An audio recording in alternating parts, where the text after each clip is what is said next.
Hey, buongiorno. It's me. Hola. Bonjour. Hello. Um, Guten Tagen. Okay, next video. So, um, where's the flyer? Oh, it's right here. Okay. So I'm a museum assistant at the Phillips collection in Northwest DC, Northwest ESTRADA DC. And I'm a museum assistant at the Phillips collection, the first museum of modern contemporary art in the U.S. Okay. And I'm on the third floor, and I'm on the annexed side. And there are people in the hall versus the compartmentalized rooms with, all of these famous pieces, actual pieces by the actual artists. So I see someone who is on the other side and he's staring at me. I mean, out of all the museum assistants there was a crowd of people in the hallway, a crowd. There were, the museum assistants, it's not just me. I was covering the main hall, but then you had the museum assistants in each compartmentalized room because our job is to ensure back then and now for those that do that, that you stay a certain specified distance of feet away from the paintings, and you're not allowed to touch them, and you're not allowed to bring food and beverage into these rooms, and you're not it's all coming to me. And kids are not allowed to cross certain lines, or you have to ask them to leave or give them a warning, or you just simply tell people if they're looking for this piece, this time period, where to go. So there's this crowd in the hall. I'm not the only museum assistant on the floor. There are museum assistants in all of the other rooms. And he's on the other side, and this guy's staring at me. And I couldn't believe that I didn't recognize him at first. So he circumnavigates and sidewinds through this crowd. And then the crowd disperses into the compartmentalized rooms. So all of a sudden, the main hall gets cleared out. And I said, wait a minute. I recognize those really long arms, those really super long arms, hairy arms. I recognize those bow legs, those knock-kneed legs. I said, oh my God, that looks like Robin Williams. Because he was just so unique looking, and his body, you remember he had such long arms, and he had hairy forearms, and he was bow-legged and slightly pigeon-toed. And so he's getting closer. I said, oh my God, that's you. Is that you, Robin? He goes, hey, pleasure meeting you. I was like, wow. It was Mork from Mork and Mindy. Out of all the museum assistants there in that crowd, he saw me and he walked over to strike a conversation with me.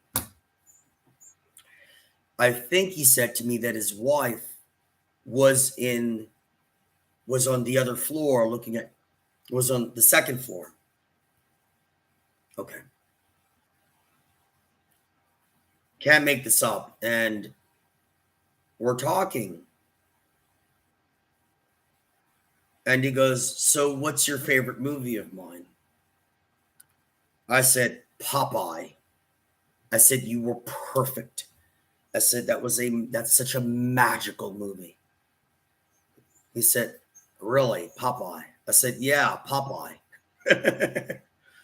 What I didn't realize is that I was so caught up in my own world at the time that he had just wrapped up a movie called Good Will Hunting that was released several months to him walking up to me. So I think this is 1998. Yeah. And I didn't realize what a good movie it was because I'd never seen it. I didn't even know it existed. So maybe that's why he was like, Popeye? I said, yeah, Popeye. You were incredible. I love that movie. It's one of my favorites. Plus, I love the topography. I love the landscape because I know it was filmed in Malta. So, um, anyway, I said, I'm an artist.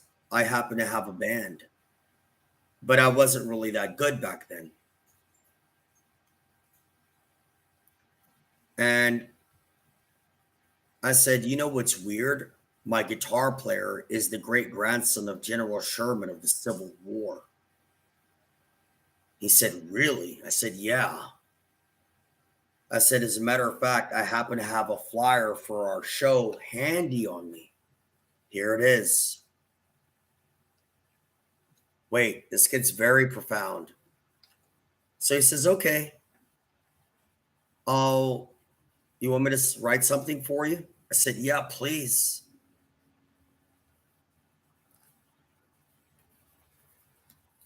So he writes on the flyer, see right here, Robin Williams, may the farce be with you. You know what's funny about this?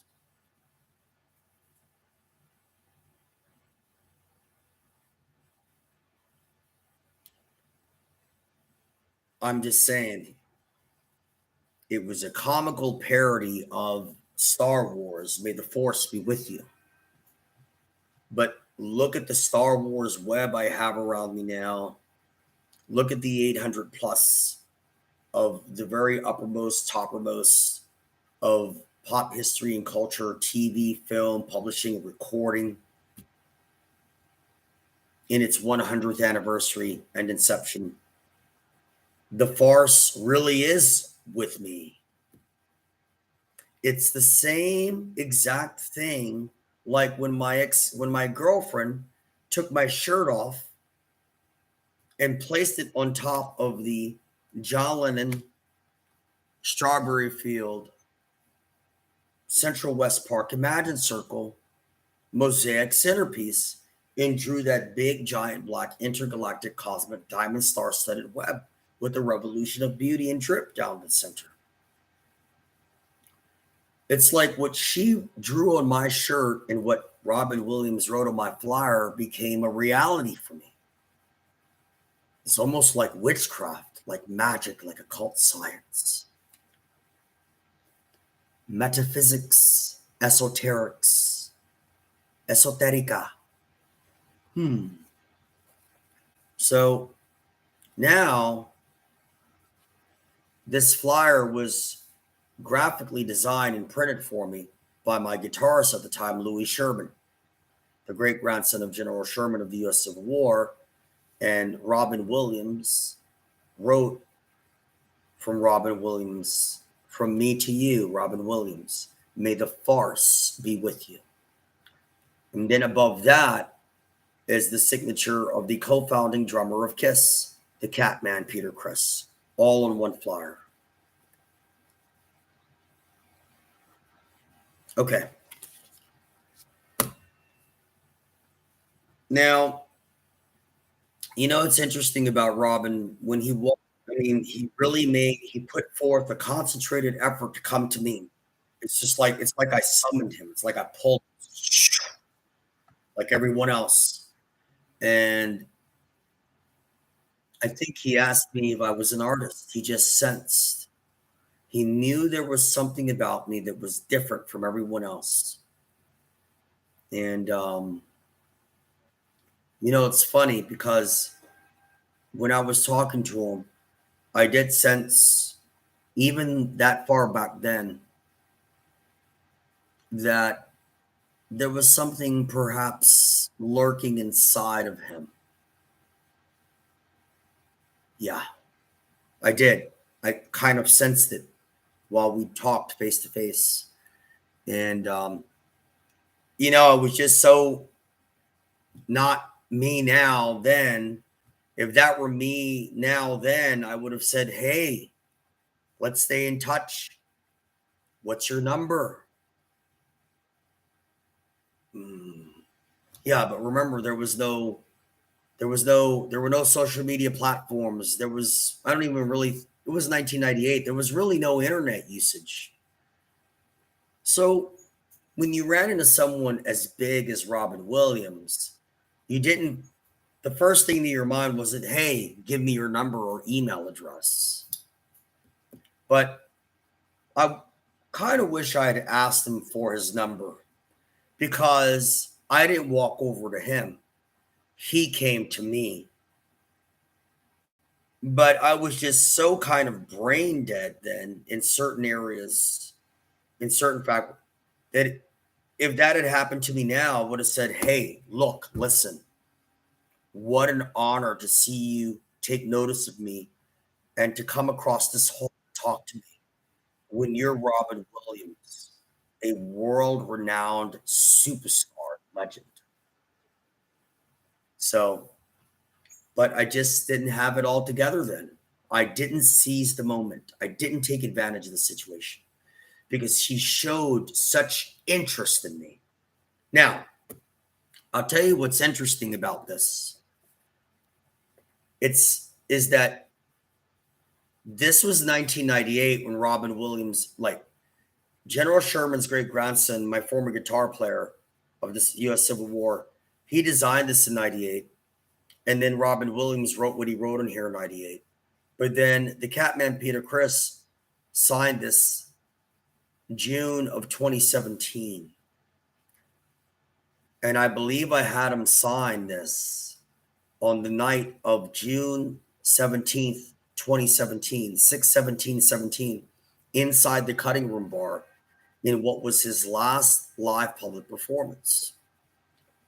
I had the single best seat, single best table, right up against the stage, perfectly aligned with his mic stand and his drum set, stool, and kit, several feet, perfectly aligned with the mic stand. Now,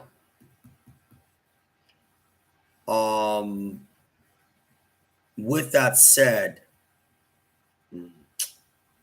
oh right, I just learned several years ago that when Robin Williams was Mork, and Mork and Mindy was airing live on ABC7 during the late 70s, his best friend and hanging buddy and party animal buddy was the spaceman of Kiss, Ace Frehley. So here you had this young actor whose show received high ratings on ABC7, Mork and Mindy. And he was hanging out with the lead guitarist of the #1 music group in the world.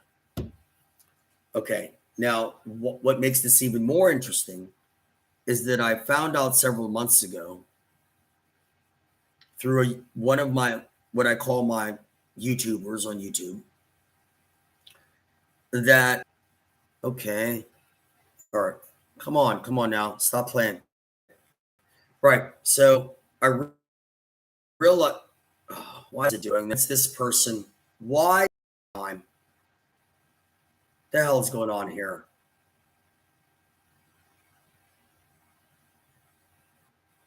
Okay. Right.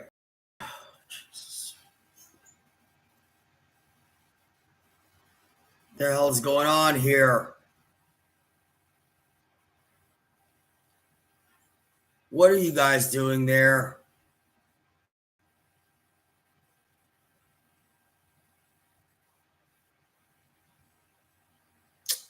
Come on now. Oh, here we go, man. Here we go. All right. Okay, stop. Anyway, what I learned was that during the twilight in which John Belushi of Animal House and Saturday Night Live died, that very last twilight, Robin Williams was hanging out with him in Bungalow 3 at the Chateau Marmont Hotel in Los Angeles, California, in West Hollywood on the Sunset Strip. Now, what makes that, how is that tied to this video log and this? I'll tell you exactly how. Because John Belushi was friends with Peter Criss, the Catman of Kiss, and Lydia Criss, his wife at the time. And Peter Criss and Lydia Criss invited John Belushi to their Stratford, Connecticut manor. And John Belushi allegedly, supposedly, made a move on Lydia Criss and groped her while she was, I think, in the kitchen. And then Peter Criss, the Catman of Kiss, found out. And he chased John Belushi out of his estate on foot by foot.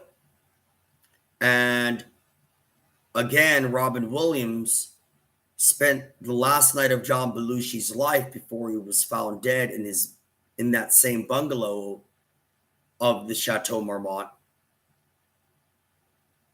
And Robin Williams hung out hardcore with Ace Frehley, the spaceman of Kiss. So you see how this is all connected and most interwoven. And somehow I ended up with both Peter Criss and Robin Williams on the same flyer. And I ended up with Lydia Criss taking me to the Kiss loft and to the Kiss Dress to Kill lab and asking me to stand exactly where the spaceman Ace Frehley stood. And she took a photo of me. Let me show you the photo. It's as historic and legendary and epic and magical as it gets.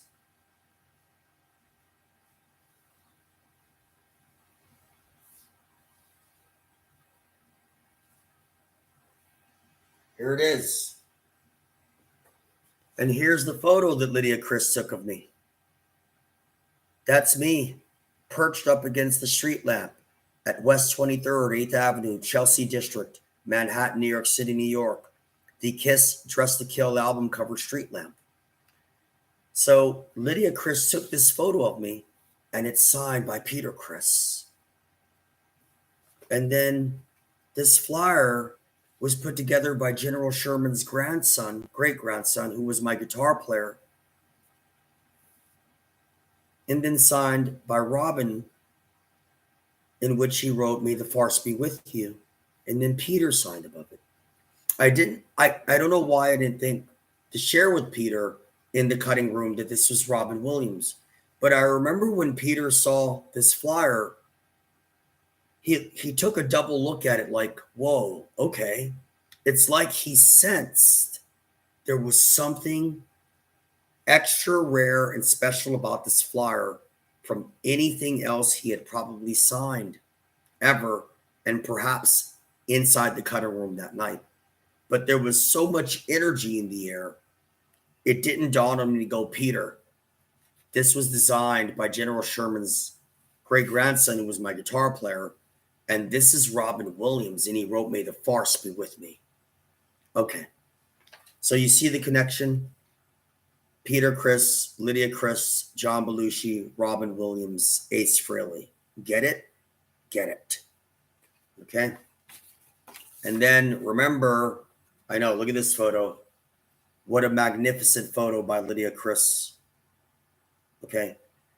Also remember again that I didn't know when she took this photo of me that her employer was the personal photographer of John Lennon and Yoko Ono, and that he was the man that picked up John Lennon's clothing items and eyewear spectacles from the brown paper bag with Yoko Ono in the passenger seat of his car only hours after that tragic event happened that night.